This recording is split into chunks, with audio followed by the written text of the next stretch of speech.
Hi everyone, my name is Andi Pateña-Matheu. Join me as we learn and unlearn things and make new discoveries. This is Andy's Discoveries.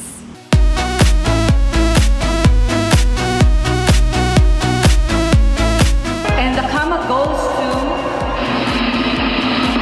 and discovery.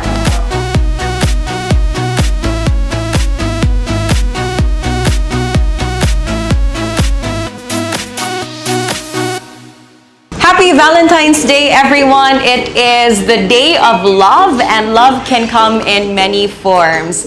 And every year we feature love stories of unique couples. And this is also actually our second year that we're filming our Valentine's Day episode here at Dubby's Ultimate Burgers, because this business, after all, was also born out of love. In fact, FYI, the term Dubby's came from the term of endearment of the couple that owned this business, and we were able to also witness its growth from its humble beginnings. In fact, we are here at their newest location of their main branch, which is more accessible and visible along the driveway dito sa Dakbayan sa Mandaue. Now, going back to our unique couple for this Valentine's Day episode, we are so delighted to welcome to the show Ron and Aya. Hello! Happy Valentine's Day, lovebirds! So Ron and Aya is a lesbian and gay couple, and they are very proud of their relationship, diba? So unique yun kayo ni ilahang love story, mga kauban. And let's get to know how they actually got to know each other in the first place. Bebe, yun sa man ninyo pagkaila? Actually, ako siya nagtamok-tamok niya. Atong pag Pride Month sa Mandaue. For how long naman mo managuyab? 7 months. 7 months. Yeah. So, first time mo nagkita sa Pride Month event? Pride Month, yeah. Mandaue June City. 25 sa Mandaue. So, nakahalo, po lagi ni siya. So, naganahan din ko niya ato. Then, mauwa man ko mag-picture niya at first. So, naglakaw na nag-parade na niya. Naging-picture ko niya. O niya? So, ako siyang gikon akong self na mag-picture ko niya. O niya, ikaw Aya, pag first time mong kita ni Ron, naibog na sa bakadayon? Ano sa'yo? Nauwa ko. Nauwa ka, nga naman. Kato may kita balik niya. Pero, na-attract ba ka niya ito nga time? Or marag normal ra? Attract. Nga naman? Naibong ko niya ito before. What do you mean? So, nagkita na mo before sa Pride Month event? Siya, nakakita na siya na ako. Ako kita ko niya. Sabi may Stop na nag-inom. mo siya. So, giyon sa maninyo pag get to know each other formally? Like, giyon sa ninyo pag first chat, first text? Okay. Ito pag human sa Pride Month, pag after sa Pride Month nato ni kuan din siya nako kanang nangita siya sa picture na mo if ako bang i-post. So mao to wala man, so iya mang na-click ang follow daw, so na-follow ko niya, mato ko siyang gi-add. Pero ako siyang gikabangon ng chat, pero ganahan na jud ko ato niya at first. Nganong i-follow man ka niya, Aya? Napaslita na sa ito. Sure ba? What you ah? Unya? Wala sa ka nagmanghay, ngayon mo ito napistitan. Wala naman. Wala na. Niadra mo siya na ko. Niadra siya na ko. Okay. Niya, kisa may first chat. Siya. What did you say? Gi-chat na ko ang amo ang picture daw. Cute kaysa diri. Pero, rewind sa ta. Kanang, if I may ask ba, before, nakauyab naman mo glaino. Ikaw, Ron, nakasuway na ba kaguyab ang tumboy sa una? Wala pa. Sige lang first. So, unsa man to imong mga bet sa una sa ka-partner? Like, kanang baby boy, gusto ko nga kanang naran siya sa Viper ni, hindi na ko pagawso. Pero imong ex-partners before, lucky? Oh, lucky na siya. Nga ikaw, Aya, first time ni mo nakauyab og bayot. First siya. Mao ba? Pero nakauyab sa ka sa una, babay. Oh. Unya, how are you going to differentiate man your relationship with each other compared to the previous gender sa partners nga inyuhang nauyab sa una? For me, kay mas ganahan ko kay kanang even if different among gender niya, dili gid to mao ang among ganahan gani. So makaingon ko nga basta love nimo ang tao, di gid mag-matter ang gender. Ikaw, Aya, unsa may difference sa imong relationship with Ron versus imong relationship sa una nga mga female? Compare niyo. Ay, tutugi kay ma-pressure siya.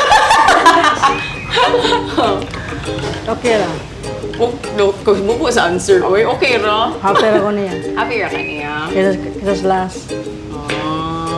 And then, so far, how would you describe your relationship? Happy. Ikaw ay Happy. Happy juga yun. As in, karon na naka-feel og nga nga love. Mo ba? Nga ka nang i-care ang usag-usa, then in love ang usag-usa, like proud and loud to say nga nag-uyab ni. I'm also happy for the both of you. Sa di pa nato tiwasan atong chika. Of course, no, later on, ato sang sayran kung naka-face ba sila o judgment sa ilang family, silang community. So please don't go away. Andi's Coverage will be right back.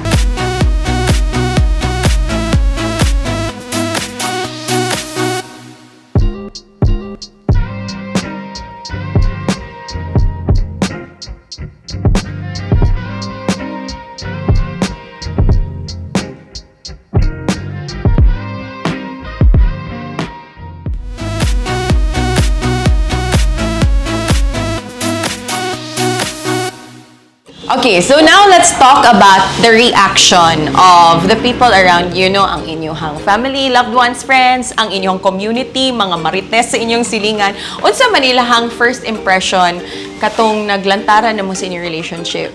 Ang ilahang reaction is na-shock sila. Mo dyan ay una nga masinatik sa tao ka nang ma-shock gid sila. May buong mga, ha? Dili mi ka tuo kay ka na ingon ano naabot mo sa ingon ano. Then ako lang love man ako. Wala ko'y rason nga nung higugma ko niya. Just, love lagi na ko siya. And ganahan ako pa-feel niya nga love din ako siya. Ikaw, Aya, na-shock ba ang imong mga, especially ka na imuhang mga barkada ba? Sila ba yan na usually mo sungog na, ay, sure di oy, bayad ay mo iya, mana, unsa man nilang reaction? Di sila katoo, di sila dawat. Mas ganan sila nagbabaya ko ah. Unya? O kung naminaw nila, laban ako siya. How about sa imong family, sa imong parents? Okay ra sa nila. Kaya kalipay man ako. So, with consent, ginitanan. Ang inyong relasyon. So, pero going back lang, coming out ba as someone who's gay and lesbian, was it difficult for you? Like, dali ba sad siya na-accept sa inyong tagsa-tagsa ka mga ginikanan, sa inyong family? Nadawat lang nila kay akong papa na ay ig-agaw nga bayot. Akong papa na ay pag-umangkon nga bayot. As in, dagan siya kayo magbayot sa family. So at least, wala ka ni go through sa mga naagian sa uban nga nang naglisod og accept no ilang family. Ikaw, Aya? Okay ra sa. Pero naglisod ba ka og open up sa imong ginikanan? lisod juga yun. Palbahan ko. Pero pag sulti na nimo, unsa man lang reaction? Okay ra. Happy ra sila. Kay botan man siya. Ako mga chika na. So sa inyong relationship, kinsa man ang mas kuan kanang kinsa man ang mas musuyo, kinsa man ang mas muhagad make og plans for the other partner? Sa amo ang duha is kami yung duha ang himuo ka ng like plans para sa amo ang future, sa amo relationship. Pero di mo ginamali kaya ng naiaway. So, kana, ug maam kami away, planuhan din na mo so ano mo pag-fix. Mo ba? Yung kinsa may mas kusog magselos inyong duha? Siya. Kay gwapo siya, gwapo. Okay, mailog pa mong good me. Oh, ikaw di ay. Mailog sa. Pero bitaw, maselosa si Aaron. Yung sa man yung pag-assure niya ang sa imong loyalty. Ako na siya nun. Bakalaran ako. Di siya nga magsilos kay Huwaraman siya. Di ko mataglain. Pero magsilos mga po.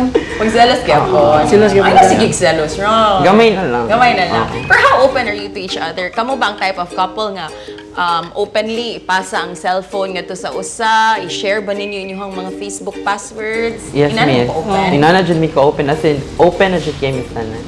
So, what mo ikitaguan? Wala yung taguan. But how about what sa man inyong ikasulti sa, for example, mulakaw mo in public, lahi man sa ng mga people nga naka-accept na ninyo, no? Inyong family, inyong friends, kabaw na magiging silang relationship. But what if ka nang manglakaw mo, mag-date mo out in public, na maka-experience pa mo nga murag, lahi gyud gihapon ang reaction sa mga tao, makita ninyo as a couple kay. Diba, dili kayo siya inaana ka common. Oo, diligid siya yung nakaka-comment. So, kasagaran kay, iguro mo tanaw, then, ang ako asang i-feel is, iguro mo tanaw. Ano ra, usa pa sa nagpangayo ninyo. Ana, di ba? So, happy ra ko sa mo relationship. Dili na mi mag-matter sa tao nga dili happy na mo. Kung di ka happy na mo, I don't care. Happy man me. Ikaw, Aya. Happy ra sa go. Ganahan ko tanawon yung duha. Proudly flaunting. Yeah. Oh. Proud. Papa beto. So, what's my secrets in your relationship nga nagdugay mo 7 months? Understanding, like, magstorya jud. Then, kanang kung unsay kanang di ganan sa usa, dapat maminaw ang usa para magkasinabot. Kanang in the future, at least kabaw na ko or kabaw na siya kung asa ko maglagot or asa siya maglagot. Ikaw, Aya. Sinabtan na rin yung duha. Kung mag-away mi, ang marang okay. Kaya di mo siya siyang biya na. Di mo siya kaya mo sa mapugngan. Oh, grabe kayo maka.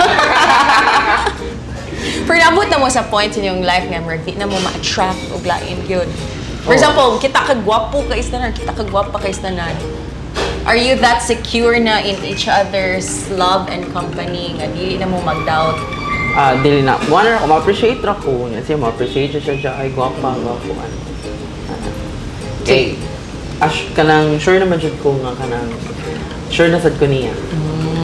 And speaking of being sure of each other, when we return, atong sayran, unsa man ilahang plans in the future moving forward? Do they plan to build their own family of their own? Kini ug uban pa when we return on Andi's Coveries.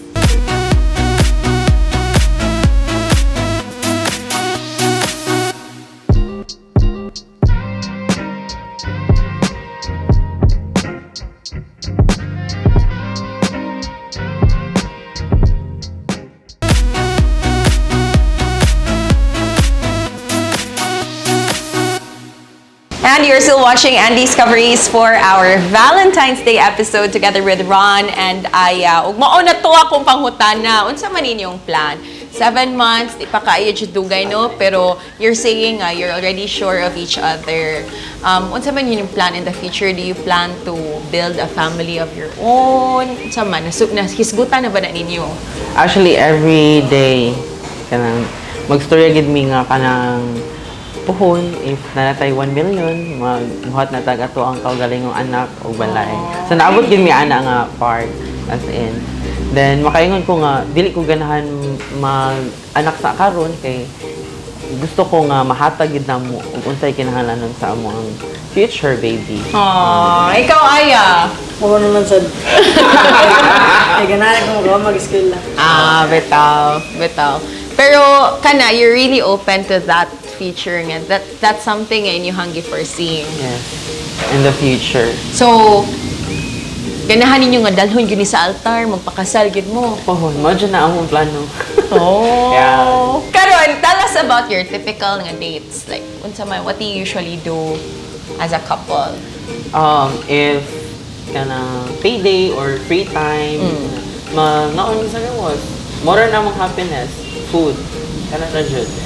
Kanang kung malaag ta, tuyo ko na to tiboklo o kana. Happy na mi ana. Ikaw, Aya. Malag. Adam sa gawas. Malipay na ko. Kakoy yung binduha.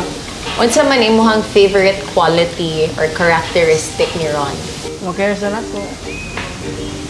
Ako din pagkanindot sa tingog yun. Kanang yan tingog.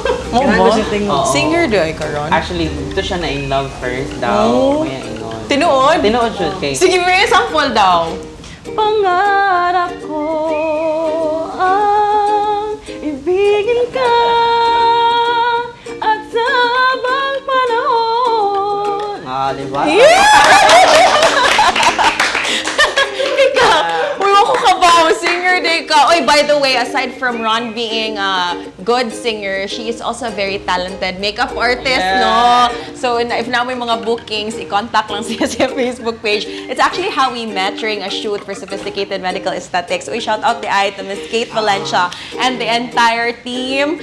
So, mo to siya, going back to the story. Unsa man ang imuhang qualities pod nga ganahan ni Aya? Ang ganahan niya is cute and grabe taas kay pasensya. Yeah, every time na ako'y maglagot. Then, iya akong subtone every time. Kaya ako man dyan ang klase nga tao nga kung ma-high blood jud. Pero ara ako naka-experience niya nga kanang nisabot jud siya all throughout the kanang moment nga kanang lagot jud kay ko. Mo na siya, di ba, ana sila, ma'am, magparis yun ang high blood ron o hilumon. Correct. Yin and yang. Okay na, Oh, last na lang. Unsa man inyong Valentine's message for each other? Oh, ano na, tunutukay na dayon Mga akong message for kids akong langga no is thank you and hope nga magdugay pa ta. Then, kita na jud. Ikaw lang.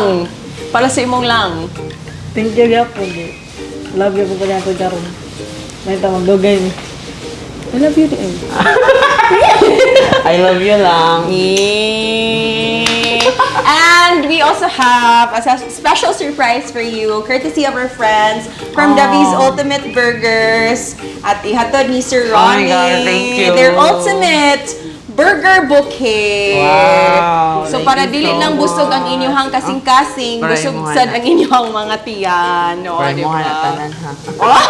Ay, mag-share mo. Thank you so much, me. Burger Bouquet of Love. Yeah, Sige, ganun. last na lang siguro, what is your message to all of the couples out there, especially who share unique love stories such as yours? So, ikaw na lang, Ron. Ang akong message lang gid no sa mga couples dira parehas na mo or kanang bisag mga couples tanan nga, be proud and i-embrace ang happiness nga na imong partner and ang mga memories nga inyong buhaton. And also, advice lang ako para magdugay mo nga dili sa tanang panahon happiness ang naa sa relationship. Dapat naa sa gid ang sadness. So, thank you.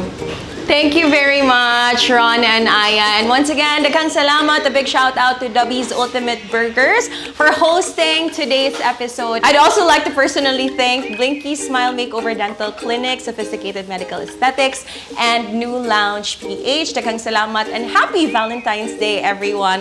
And I hope that this episode has taught each and every one of us that love, no matter what form it comes in, will always be beautiful. This has been Andi for Andi's Coverings.